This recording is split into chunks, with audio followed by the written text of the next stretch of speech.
ఇప్పుడు వైరల్ అవుతుంది. యాక్చువల్‌గా ఏందంటే వైసీపీ వాళ్ళు ఒక ట్వీట్ చేశారు. లోకేష్ 2 వారాల్లో 2 సార్లు విదేశాలకెళ్ళాడు. శంషాబాద్‌కెళ్ళి ప్రత్యేక ఫ్లైట్‌లో అక్కడి నుంచి వేరే దేశానికెళ్ళాడు. ఎక్కడికెళ్ళాడు ఏంటనేది చెప్పట్లేదు అనేది అన్నప్పుడు లోకేష్ నిన్న దానికి సమాధానం అన్నట్టుగా తను అక్కడ స్కిల్ డెవలప్మెంట్‌కి సంబంధించిన ఒక సమావేశంలో పాల్గొన్నట్టుగా ఫోటో పెట్టి ట్వీట్ చేశాడు. అయితే మళ్ళీ దానికి కౌంటర్ వైసీపీ ఇచ్చింది. ఇది మార్నింగ్ జరిగిన సమావేశం. ఆయన బయలుదేరింది 1:30కి. సో ఎవరి చెవుల్లో పూలు పెడుతున్నాడు ఇతను అని ఇంతకీ రహస్యంగా ఉంచాల్సిన అవసరం ఏముంది? ఒక మంత్రి తన వ్యక్తిగత పర్యటన అయితే కూడా పార్టీకి శ్రేణులకి చెబుతారు. తర్వాత అతని ప్రోగ్రామ్ ఏంటి, ఎన్ని రోజులు ఉంటారు, ఇవన్నీ చెప్తారు.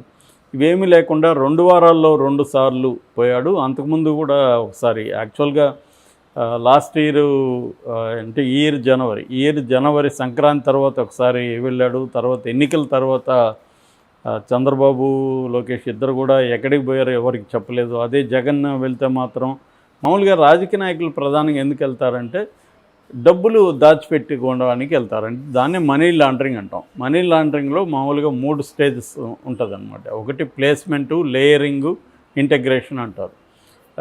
మామూలుగా ఈ ప్లేస్మెంట్ అంటే ఏంటి, మన దగ్గర ఉన్న డబ్బుల్ని ఒక దగ్గర దాచిపెట్టాలంటే అక్కడ బ్యాంకింగ్ సిస్టమ్ అండ్ అక్కడ ఏదైనా కంపెనీ ఏదైనా ఉండాలి. అంటే కంపెనీ పెట్టడానికి అక్కడ దాచిపెట్టుకోవడానికి బ్యాంకింగ్ సిస్టమ్, ఈ రెండు కూడా కొంత లిబరల్గా ఉండాలి. అట్లాగే ట్యాక్స్ కూడా ఎక్కువగా ఉండకూడదు. ఇవన్నీ చూసి ఆ దేశాల్లోకి వీళ్ళు వెళ్తారు. అట్లా కొన్ని దేశాలు ఏంటంటే ఇలాంటి వాళ్ళ కోసమే ఆ దేశాలు కొన్ని సిస్టమ్స్ని ఎవాల్వ్ చేశాయి. ఎందుకంటే ఆ దేశాలు దీని మీద బతకడం మొదలుపెట్టాయి. ఫర్ ఎగ్జాంపుల్ కేమెన్ ఐలాండ్ అంటారు, బ్రిటిష్ వెర్జిన్ ఐలాండ్ అంటారు, బెర్ముడా, ద ఛానల్ ఐలాండ్, ఇలాంటివి కొన్ని ఉన్నాయన్నమాట. ఈ దేశాల్లో ఏంటంటే కంపెనీ పెట్టడం చాలా సులభం. మొన్న నేను ఒక డాక్యుమెంటరీ చూశాను అమెజాన్లో అనుకుంటా, మనీ లాండరింగ్ మీద. అతను వెళ్ళి అన్నీ చేసేసి చూపిస్తున్నాడు మనకు, మనీ లాండరింగ్ ఎలా చేయొచ్చని. ఆ బ్యాంకర్స్తో వాళ్ళంతా కూడా మీట్ అవుతున్నాడు. అతను ఆన్లైన్లోనే కొన్ని నిమిషాల్లో కంపెనీ పెట్టేశాడు ఒక స్టేట్లో.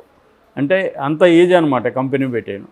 ఆ కంపెనీ పెట్టినాక ఆ కంపెనీ పేరుతో అక్కడ ఒక బృందం ఏర్పడతారు. తర్వాత ఇంకొక కొన్ని రూల్స్ ఉంటాయి. అవేంటంటే లోకల్స్ని కూడా కంపెనీలో డైరెక్ట్గా అట్లా పెట్టాలని, అంటే మనీ వాళ్ళకి కూడా ఇవ్వాలి.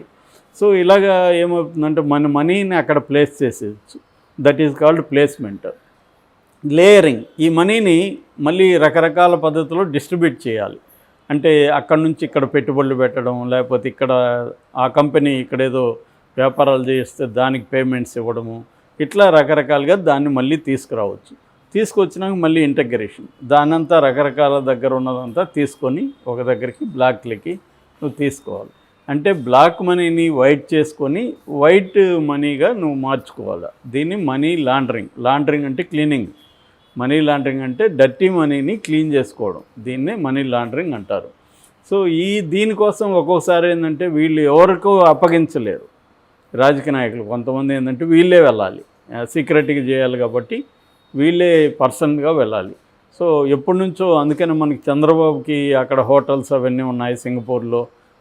ఈ మధ్య కూడా మన పవన్ కళ్యాణ్కి కూడా వాళ్ళ భార్యకి సింగపూర్లో, దుబాయ్లో హోటల్స్, ప్రాపర్టీస్ ఉన్నాయి అని చెప్తున్నారు. ఆ మధ్య కవితకు కూడా అక్కడ బుర్జ్ ఖలీఫా అతిపెద్ద బిల్డింగ్ దుబాయ్లో, దాంట్లో ప్లాట్ ఉందని, ఇలా రకరకాలకి చెప్తుంటారు. ఇది కొంతవరకు వాస్తవం కూడా.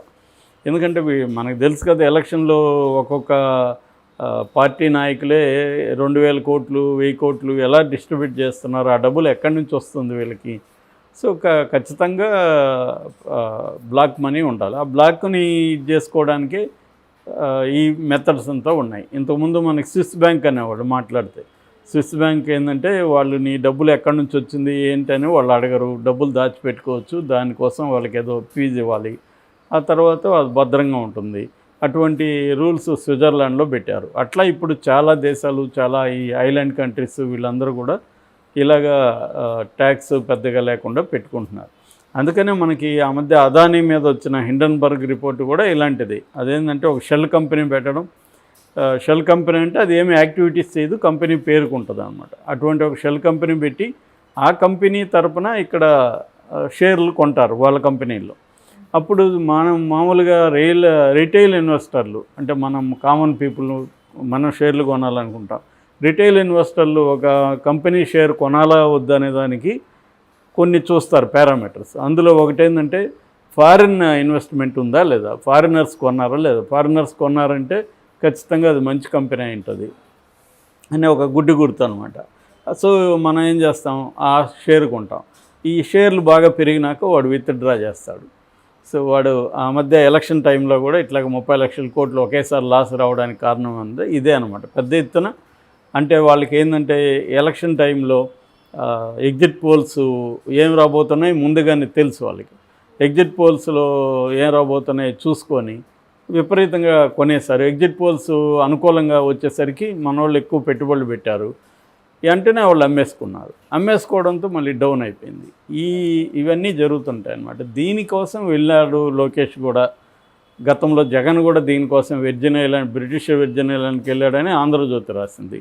ఇప్పుడు వీళ్ళు కూడా డైరెక్ట్గా రాయట్లేదు వీళ్ళు, కానీ ఇండైరెక్ట్గా ఇదే చెప్తున్నారు. లోకేష్ ఎందుకు వెళ్ళాడు అంటే వీళ్ళు చెప్పేది ఏంటంటే ఈవీఎంలని మ్యానిపులేట్ చేశారు వీళ్ళు, దానికి సంబంధించి పేమెంట్స్ వ్యవహారాలు చూడడానికి కూడా లోకేష్ వెళ్తున్నాడు అనే వాదన కూడా ఈ మధ్య తీసుకొస్తున్నారు. ఎందుకంటే మెల్లమెల్లగా ఈవీఎంలని ఎలా మ్యానిపులేట్ చేశాడనేది దేశవ్యాప్తంగా చర్చ మొదలైంది కాబట్టి అందులో ఆంధ్రప్రదేశ్, ఒరిస్సాలోనే ఎక్కువ చేశారనేవి